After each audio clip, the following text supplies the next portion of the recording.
Pakistan air force के ख़ास दिन के मौके पर शो में मेज़बान ने पाकिस्तान एयरफोर्स के deputy chief of air staff for operation air marshal Haseeb Paracha से सवाल किया कि भारत में झूठ फैलाया गया है कि इनका जहाज़ पाकिस्तान के F-16 ने गिराया है। ये F-16 था या जेफ थंडर था या कोई और सा जहाज़, जिस पर एयर मार्शल हसीब पराचा ने जवाब दिया कि अच्छा तो नहीं लगता, लेकिन किसी को ज़र्ब मेरे बाएं हाथ से पड़े या दाएं हाथ से, इससे क्या फ़र्क पड़ता है। सर यहीं पे सवाल आता है कि वहाँ पे प्रोपेगेंडा किया गया कि जो उनका तैयारा गिराया गया है वो हमारे एक F-16 ने गिराया है। तो सर ये बताइएगा कि ये F-16 था, JF-17 था, मिराज था, ये क्या था?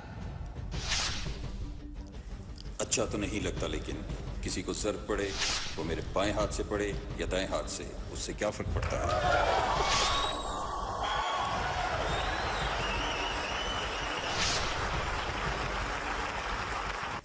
अच्छा तो नहीं लगता, लेकिन किसी को ज़र्ब पड़े वो मेरे बाएं हाथ से पड़े या दाएं हाथ से, उससे क्या फर्क पड़ता है।